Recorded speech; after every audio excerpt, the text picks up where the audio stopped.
Welcome to a bonus edition of Cougar Tailgate. I'm Lauren McClain, and joining me now is Kansas City Chiefs assistant running backs coach and BYU alum Porter Ellett. All right, Porter, I can't imagine the craziness of this Super Bowl week for you, so thank you so much for taking a minute to chat with me today. It's good to see you. Good to see you. This is your fourth Super Bowl. How do you keep the team focused on the actual game with all the craziness of Vegas and the Super Bowl festivities? How do you kind of keep the guys under wrap during this week? Yeah, that's a good question. I mean, Coach Reed does a really good job of treating it like a game week, and doing a lot of the little things that help the players stay focused. Like every day we're here, we do football. Like we have some sort of practice every day. We have meetings every day about football.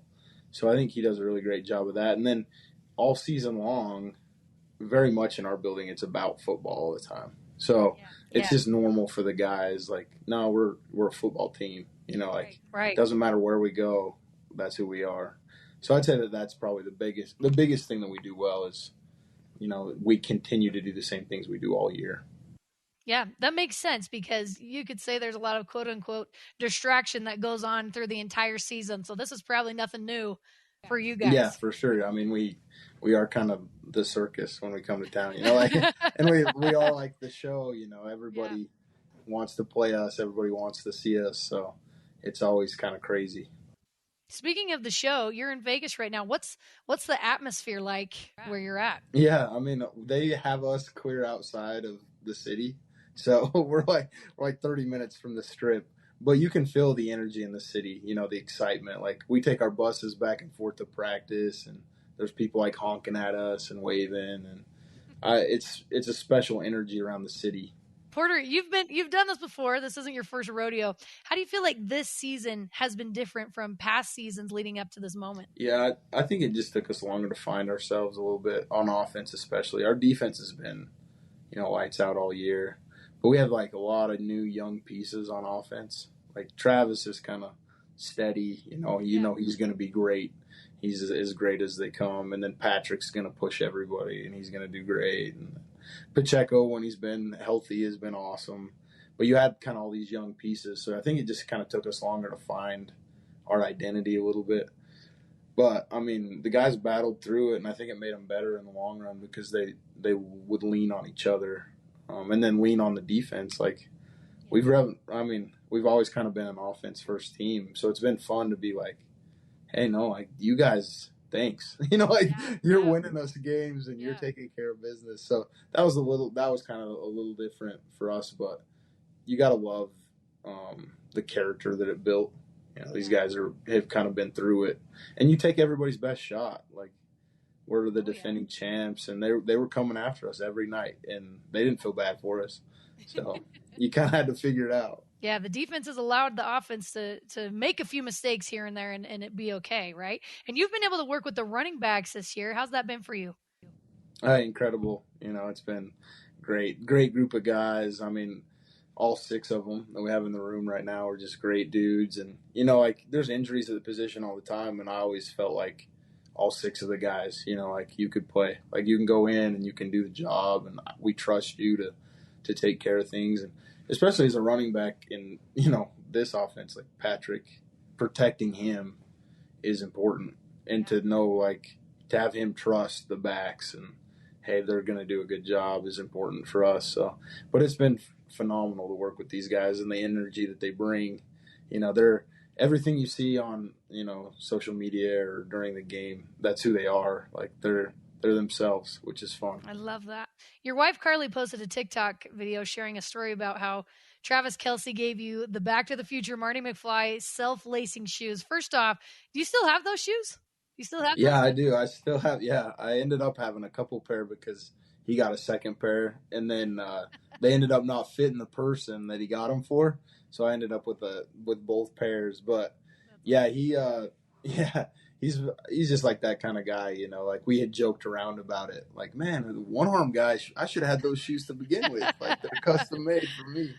And he thought it was hilarious, but he paid attention to it and realized no, that's something I could get for Porter. So, and I mean, I tried to get them on my own but you know how Nike is with limited stuff. Oh yeah.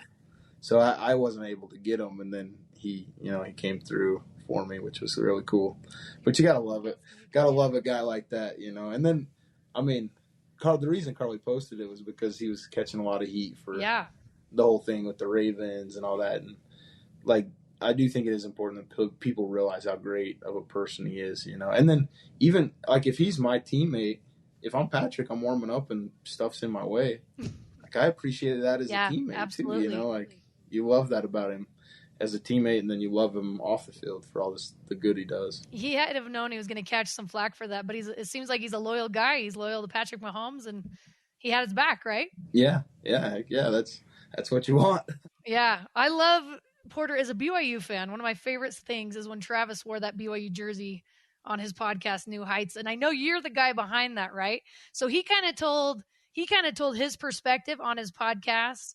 How did it happen from your perspective? Well, so I mean, obviously, like Cincinnati being in the Big 12, us being in the Big 12, like it's awesome. Gives you lots of opportunities to like talk trash and like whatever. So it's been fun to be a part of that. But I was just like, man, let's put some let's put something in on it. So he was like, all right, well, you think about it, I'll think about it. And I was like, I already got mine. Like, you gotta, I'll get you a jersey. You gotta sign it. Or yeah, my original one was, I was gonna have him wear it into the stadium for the game, but I think that messes with like the guys have sponsorships, like all this stuff. And he was like, nah, I'll wear it on my show though. And I was like, that's even better. Like that's way cooler. So he's like, I'll wear it on my show. And then originally he like made some bet about I'll have you take a shot, and I was like, nah, I can't do that. So he was like, all right, well, he said if Cincinnati wins, then you'll come with me to Vegas. And I was like, all right, like at least I can say no. I can say no to people in Vegas. Right. So that was kind of the deal. And then when they lost, he was like shocked that I got the jersey out because I knew his show. I was like, if they lost this week, I can't get it to him in 2 weeks. So I text Chad Lewis, who Matt Bushman. What's crazy is Chad played for Tom Melvin. Oh, wow. And so does Matt Bushman. They play for the same tight end coach. So that's crazy. But I've become friends with Chad, too. So I sent him a text. I was like, can we do this? And he's like, yeah, you want the name on the back? And I was like, if you can. And he was like, yeah, we can get it done. So he got it shipped out like next day. And even Travis was like, what? My name's on it? And then he said it on the podcast. Like Jason was like, how'd they get your name on that so quick? And that was like the funniest line was like, Mormons work in mysterious ways. That's right. I love that. Yeah. And man, was he right, man. He was right. I mean, we know how to get things done. That's even in like scriptures that we work in mysterious ways. So. I love it. That's awesome. Porter, you went from working in the equipment room at BYU to being an assistant coach for the Kansas City Chiefs. I know you've worked extremely hard to get to where you're at today. What would 2014 BYU Porter think about 2024 Kansas Chiefs Porter if he could see into the future? Yeah, I mean, he probably thinks what I think. Like I still think it's wild. Like I'm not dumb to the fact that it's crazy. Like it's unbelievable what's happened. And then like I don't know, just the little things that have worked out have been phenomenal. Like Coach Reed's obviously like one of the greatest coaches of all time. And when he like was talking to me about the job, I was pretty, I was like, hey, I don't want to like act like I know football. Like the only thing I've done is work in the equipment room and then played flag football. And I didn't have it in high school. I didn't have the opportunity to play it. And he was awesome about it. Like, oh, well, I'll teach you football. Mm-hmm. Like you just bring all the skills you have and bring your personality and we'll take care of the football side. And he's done that. Like, I mean, there's no better education in football than like one of the greatest coaches of all time doing it for you. And then all these like assistant coaches that have been awesome to help me and like mentor me and help me be a better coach and understand things better. So, and it's been beneficial too, because I don't have any I haven't been taught by any bad coaches. Yeah. Not a single one of the guys that I've worked with are bad football coaches. So it's been incredible. And I think he would think what I think. Like if I would, he'd be like, wait, you end up where? Yeah. Like you're doing what? You're working with who? So it's been an awesome ride. And you just try, every day you try to, to live up to the opportunity that you've been given, which I think is valuable, because you don't want to take it for granted. And then you also, the worst thing for me would be to disappoint all these people that have like put time into me, like, and have trusted me to help them be better, or even like trusted me to do anything, no, I like do my best and do the job that they trust me to do, and then make them proud. Well, the sky's the limit for you, because I think it's been an incredible ascent to where you are now in such a short period of time. And I hope you told Andy Reid that you coached the 2014 flag football champions for BYU Intramurals. I don't even know if I did that. You guys took care of business. Well, you were on the sideline. That helped. Yeah, I was supporting. I know you were able to bless your son, Griffin. Is his name Griffin? Yeah, right? Griffin, yeah. Before last year's Super Bowl with Andy Reid, Chad Lewis, and some others. What's it been like for you being a member of the church in the NFL? What's that experience like?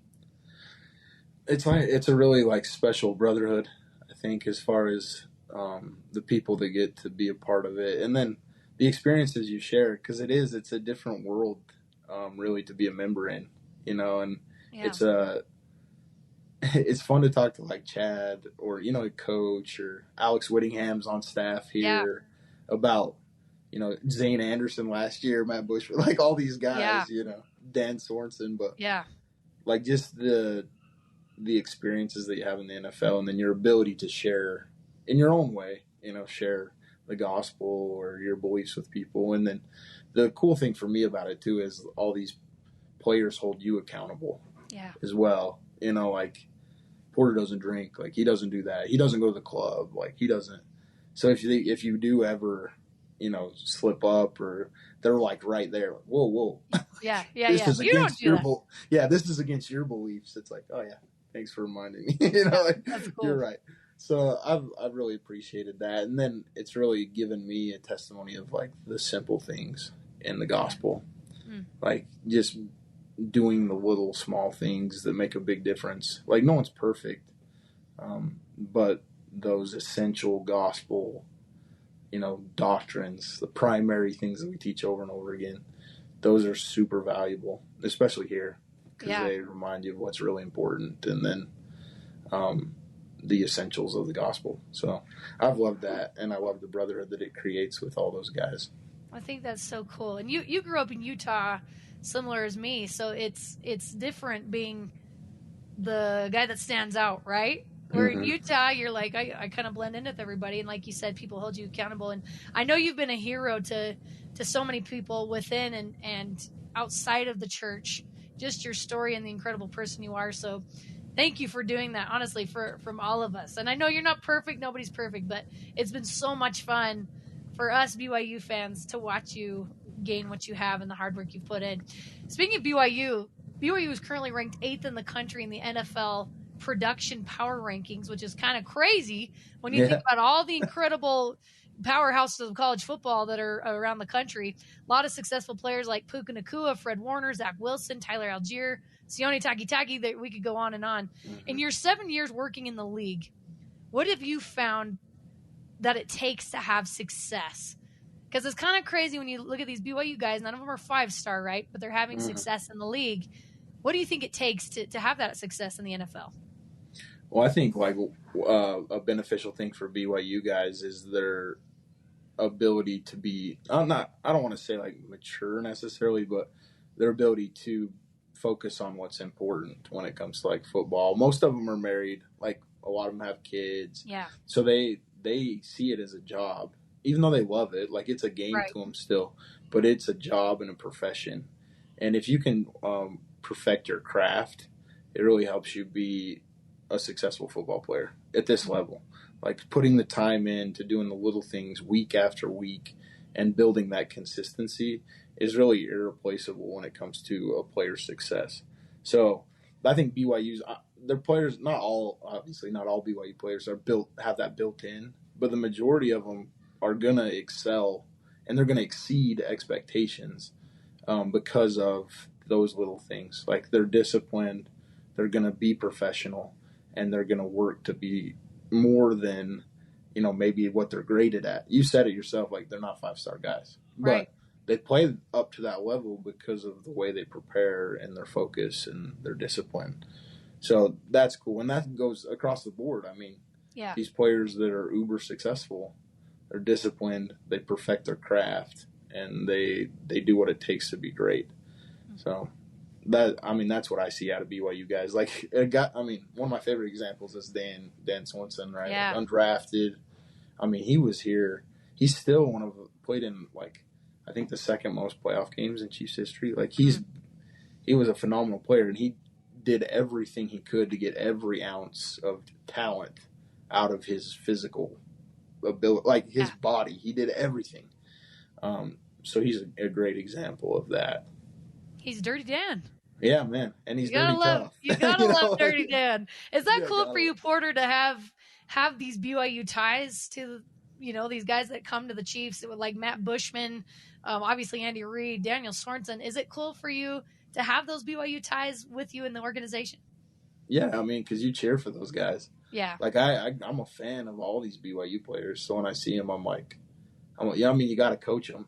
Yeah. But, like, you're a fan of them, so that's always, like, a lot of fun. And it just reminds me of, because, like, when I was at BYU, like, we played intramural sports, and, like, and I don't know if there's, like, a proper way to say this, but I was, like, kind of a BYU outsider. Like, I didn't grow up in Utah Valley. I grew up in, like, the sticks. I had an older sister who went there, but then, like, my whole family wasn't, like, a BYU family.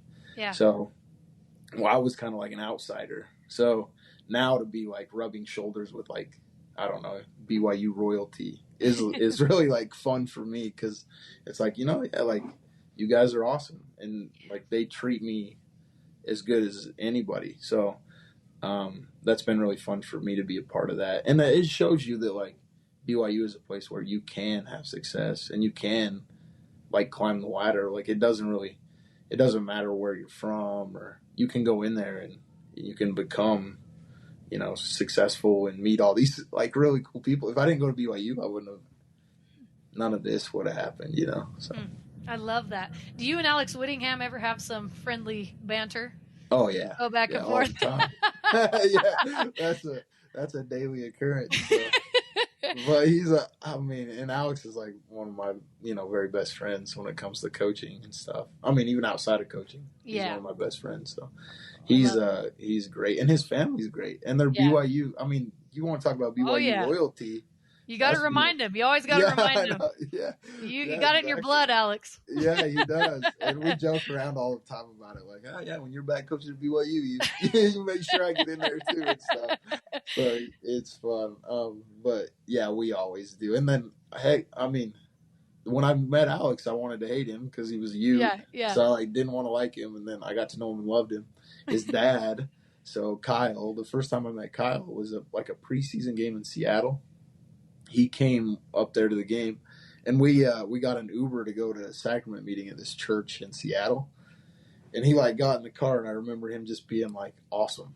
And I remember thinking, I was like, you're supposed to be the bad guy. You're supposed to be the bad guy. Yeah, I'm supposed to hate you. And then after I got out of the car, I was like, I totally would have played for the Utes. Like, if I would have been a decent football player, and he would have been like, hey, you know what? I'll give you a scholarship. I would have been like, let's go. So he's awesome. But, I mean, just like you say, I mean, he played at BYU. He was all conference. He was so he's got some Lavelle Edwards in him too. That's right. No, they're a phenomenal family. You mentioned this a little bit before, but I feel like we all have an idea of what Andy Reid is like as a coach from the outside looking in, and us BYU fans feel pride in him and his BYU ties. But, I mean, we see his commercials and his saying nuggies or whatever. Hilarious. But what's it like? What is he really like? What's it like working with Andy Reid from the inside? Yeah, I mean, he's a genuine person. So a lot of that stuff you see is, like, that's how he is. I will say there's a lot of intensity to him. I mean, you see him on the sideline. He has about as close to a Lavelle Edwards scowl as, like, you'll ever see. And he's intense, and he loves the game, and he takes it seriously. And so there's that. And then there's the perfectionist attention to detail, like mastermind sort of thing. Like, he really is, and he's not afraid to try stuff. Like, and he'll take ideas from anywhere. Like that's what was wild to me is like, hey, I saw this. Like, do you think we could do it? Yeah, let's try it. Write it up. Let's see how it works out. And then that's how you end up with like all these wild things. But he's willing to like go there and willing to do that because I think he's seen it his whole career. He's seen like there's not a wrong way to do football. Like some people hate the I formation and like the power offense, and some people hate the spread and the vertical passing game. But there's not a wrong. You can win doing all those. Yeah. So he looks at it and thinks like, yeah, it'll probably work. So wow. I love that about him. And then just like we talk about as far as like he is like a father figure to so many. Like he loves his players, like loves the guys who play for him, and he respects like their effort and everything they put into it, and the players feel that, and then they reciprocate it. Like, hey, coach loves me. I'm gonna play hard for him, and that's been special to me. Like, funny because the guys like there's a lot of rules in the league, or like little dumb things you kind of have to do, and Coach Reed will ask them to, like, hey, I'm asking you to do this. I'm asking you to, and they will do it because they love Coach, not because they like want to keep the rule or because they want to do it. Like they just love Coach Reed, so they're like, I'll do it because he asked. It's like, so you got to love that about him and about the relationship he has with his players. Yeah, that's powerful. Something's going right for him. Obviously, he's doing something right in there. And also you, Porter, thank you so much for taking the time. I know you're extremely busy this week, so go have some fun in Vegas, not too much fun. And That's right, yeah. And good luck on Sunday. Thank you very much. Thanks for having me on. It was good to see you.